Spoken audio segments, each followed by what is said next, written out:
오늘은 이렇게 야외에서 인사를 드립니다. 4월의 첫날 실내에서만 찍기에는 좀 너무 아쉬움도 있고 야외로 나왔습니다.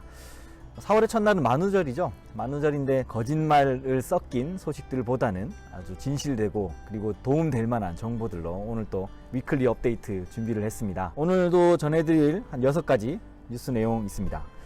3월 29일자로 나온 로컬 뉴스입니다. 부산시 3억 원 상당의 창업투자 경연대회 개최라는 뉴스입니다. 여러 뉴스를 통해서 보도가 됐는데요. 전국적으로 이제 창업 경진대회가 본격적으로 시작되게 됐습니다. 산업부 산하에 혹은 정부 산하의 기관들이 스타트업을 위한 경진 경연대회를 이제 개최를 하게 됐습니다.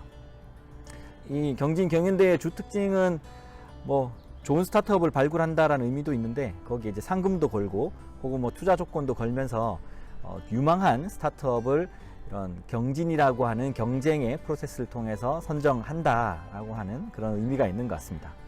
그리고 상반기에 이렇게 지자체나 각 기관별로 진행했던 경진대회는 연말에 있는 큰 이 스타트업 페스티벌, 글로벌 K 스타트업이죠. 거기에 이제 후보로 추천되게 되면서 마지막 경연을 이제 전국을 대상으로 펼치게 되는 겁니다. 이번 보도자료는 부산시에서 하는 비스타트업 챌린지의 보도자료입니다. 비스타트업 챌린지는 저희 협회도 한 3년간 꾸준히 같이 협력의 기관으로 참여를 하고 있습니다. 매년 좋은 기업들이 이 비스타트업 챌린지를 통해서 소개되고 있고, 그리고 비스타트업 챌린지는 그 선정부터 최종 그 컴페티션까지 굉장히 짜임새 있게 프로그램이 진행되고 있고, 그리고 그 모든 것들을 편집하고 그 미디어화 시켜서 재미있는 그 작품으로 만들어주고 있습니다. 작년에 저희가 참여하면서 굉장히 즐거운 경험이었는데 올해도 비스타트업 챌린지 한다고 하니까 많이 기대가 되고요. 그리고 올해는 BNK 부산은행에서 투자금으로 1등은 1억 3천만 원을 15% 지분 이내에서 투자를 하는 걸로 되어 있습니다. 상품 자체가 현금으로 지급되는 게 아니라 투자의 가치로 지급이 되니 오히려 더 의미가 있는 것 같습니다. 엑셀러레이터 업계에 계신 분들도 이런 경진대회에 관심 있게 보시고 꼭 투자자로서 참여는 안 하더라도 여기에 참여하는 기업들을 좀 멀리 미래지향적으로 보시면서 함께 해주시면 어떨까라는 생각이 듭니다. 두 번째 제가 준비한 뉴스는 정부 수소 신산업 특허 기업에 투자 물고 터준다. GD넷 코리아에서 나온 뉴스이고, 마찬가지 이것도 지식재산 스타트업 경진대회를 소개하는 그런 보도자료입니다. 특허청과 발명진흥회, 신용보증기금, 수소융합 얼라이언스, 울산경제자유구역청 등 해서 5개의 기관이 협력의 주체로서 경진대회를 개최를 한다고 합니다. 특히 이 경진대회의 특징은 이제 수소기술을 이용한 신산업 분야의 스타트업을 발굴하는 그런 경진대회이다 보니까 최근 각광받고 있는 분야이기도 하니 굉장히 아이템들이 재밌을 것 같고 그리고 기대가 많이 되고 있습니다. 또 앞서 설명드렸던 비스타트업 챌린지와 마찬가지로 경진대회 형태로 선발된 그리고 우승한 창업기업들을 마지막 연말 K스타트업의 후보로 추천하면서 경진대회의 의미를 더욱더 크게 해주는 그런 프로그램이지 않나 싶습니다.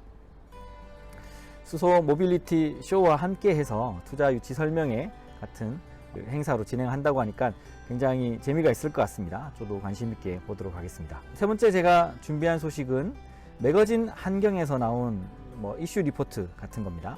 서울대 품고 창업 전진 기지로 변신을 꾀하는 관악구.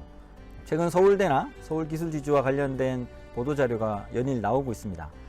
물론 이제 성과도 굉장히 좋고 그리고 투자를 연계한 대학의 창업기업들 그리고 대학의 기술벤처들을 꾸준히 배출하는데 그 두 주체가 굉장히 큰 역할을 하고 있으니까 그런 의미 있는 자료들이 나오는 거겠죠. 이번 현장 이슈는 이제 서울대 품고 창업 전진기지로 변신을 꾀하는 관악구라는 내용으로 나왔고요. 관악구에서는 낙성대 중심의 낙성 벤처밸리가 있었고요. 그리고 대학동이나 서림동 중심의 신림 창업밸리가 있었습니다. 그리고 또한 서울대 캠퍼스 타운을 중심으로 해서 관악 S밸리를 이제 만들자라고 하는 서울시의 움직임이 있었습니다. 관악구 전체를 벤처 창업 도시화하는 관악 S밸리 조성이 이제 본격적으로 시행된다라고 하는 내용인 것 같습니다. 관악구는 여러 대학, 특히 서울대겠죠. 서울대가 중심이 돼서 창업 벤처의 핵심 기지로 만들겠다라고 하는 게 이제 서울시의 굉장히 오래된 계획 중에 하나였는데요. 본격적으로 이제 관악 S밸리가 개소를 한다는 것 같습니다. 서울대 기술지주를 비롯해서 대학을 중심으로 창업 열기가 활발한 건 타 지역도 마찬가지입니다. 대전에 있는 충남대 중심으로 해서 창업 스타트업 파크가 만들어지고 혁신 지구가 만들어지고 있습니다. 다른 여러 지역에 있는 대학들도 마찬가지로 이런 창업을 중심으로 한 스타트업 파크 혹은 스타트업 지구가 많이 이제 조성이 되고 있습니다. 엑셀러레이터 관점에서 좋은 기업들을 발굴하는 그 대상의 첫 번째가 대학생이고, 혁신적인 예비 창업가는 이제 대학으로부터 시작되기 때문에 우리 엑셀러레이터들이 깊이 관심을 가지고 지켜봐야 될 대목이 아닌가 싶습니다. 지역에 있는 대학, 꼭 수도권에 있는 대학이 아니라도 지역에 있는 유수한 대학들도 이런 많은 스타트업 조성에 좀 박차를 가해 주시면 어떨까라고 기대해 봅니다. 네 번째 제가 준비한 소식, 경기도에서 나온 소식이네요. 경인일보에서 3월 31일자로 나온 소식입니다. 전국 벤처기업 30.4% 몰린 경기도, 투자기업은 8.9%. 벤처의 요람이라고 할 수 있는 판교밸리를 시작으로 우리나라의 IT 벤처가 본격화됐다라고 할 수 있을 것 같습니다. 그리고 경기도가 그 크게 도약을 하게 된 계기도 판교나 성남이 중심이 됐었죠. 이런 판교밸리 중심으로 우리나라 벤처기업의 30%가 여기에 이제 집중화되고 있어서 말 그대로 실리콘밸리가 아니냐라고 하는 이야기가 오갈 정도로 굉장히 커지고 있습니다. 그런데 이제 경기도의 고민은 정작 경기도에 본사를 둔 투자기업은 거의 없다, 적다라고 하는 게 고민거리로 이번 보도자료의 내용으로 실려 있습니다. 그도 그럴 것이 금융을 중심으로 한 혹은 창업 투자를 중심으로 한 투자기관들은 대부분 다 서울이죠. 강남, 여의도에 많이 있습니다. 강남에서 판교나 경기도 쪽 접근은 거의 한 20-30분, 오래 걸리면 1시간 이내로 갈 수 있는 거리이기 때문에 굳이 경기도에 주소지를 두려고 하지는 않겠죠. 판교가 좀 더 성장하기 위해서 투자기관들이 거기에 입주를 해야 된다 혹은 거기에 본사를 둬야 된다는 중요한 맥락은 아닌 것 같습니다. 다만 판교와 혹은 경기와 서울 쪽에 있는 거대 투자기관들 그리고 활발히 활동하는 엑셀러레이터들이 얼마나 더 자주 만날 수 있는 이 접점의 거리를 만드느냐, 이걸 좀 더 초점을 맞추고 꾸준히 거기에 대한 활성화에 노력을 기하면 어떨까라는 생각이 듭니다. 자, 이거는 저희가 예의주시하면서 봐야 될 대목이긴 합니다.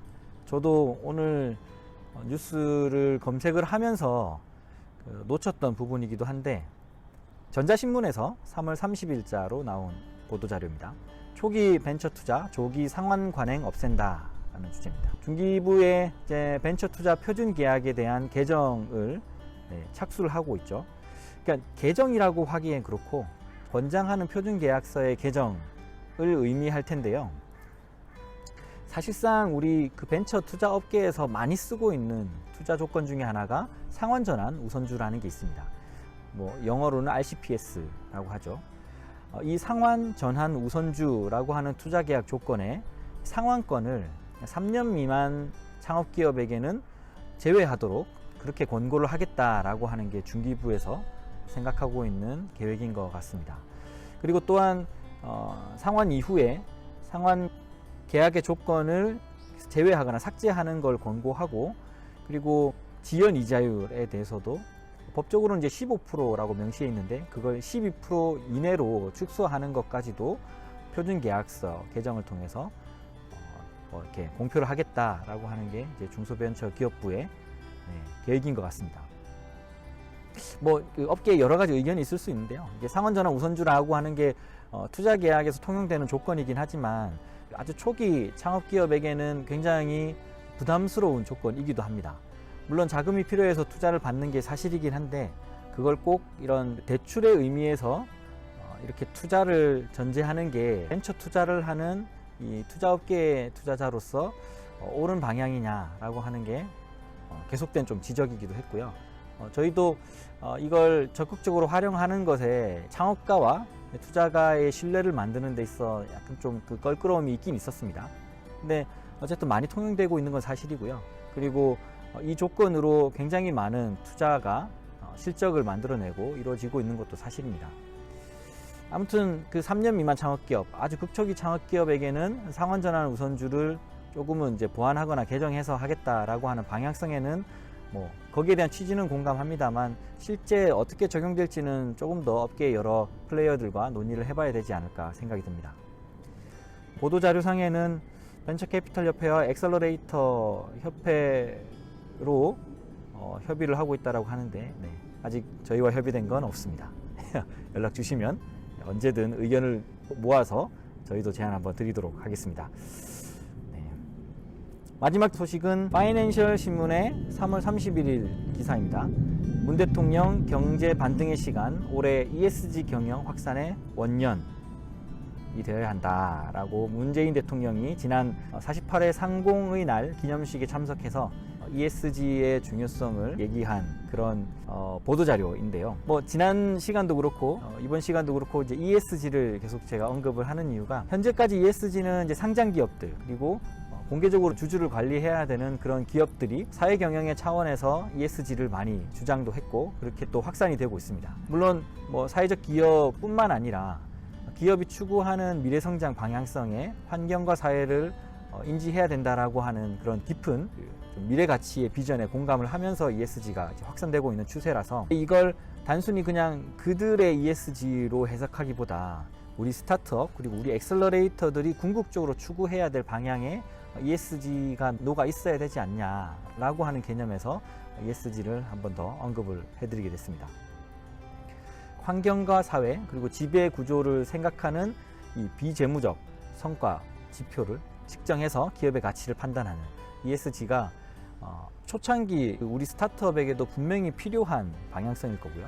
그리고 스타트업이 미래지향적으로 바라봐야 될 부분이기도 합니다.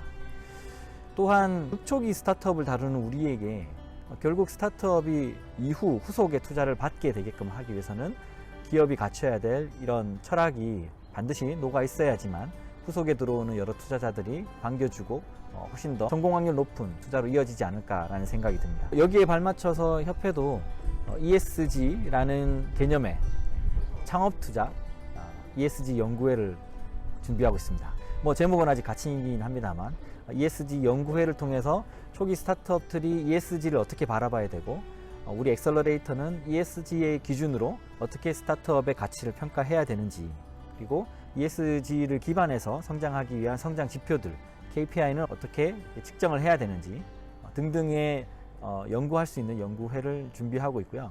조만간 ESG와 관련해서 창업 생태계에서 좀 경각심을 불러일으킬 수 있는 포럼 같은 걸 개최해서 여러 플레이어들이 같이 한번 논의할 수 있는 장을 마련해 보도록 하겠습니다. 오늘도 이렇게 6개의 소식을 전하면서 이만 위클리 업데이트 마치겠습니다. 다음번에 또 재밌고 신선한 6가지의 뉴스를 가지고 찾아뵙겠습니다. 감사합니다.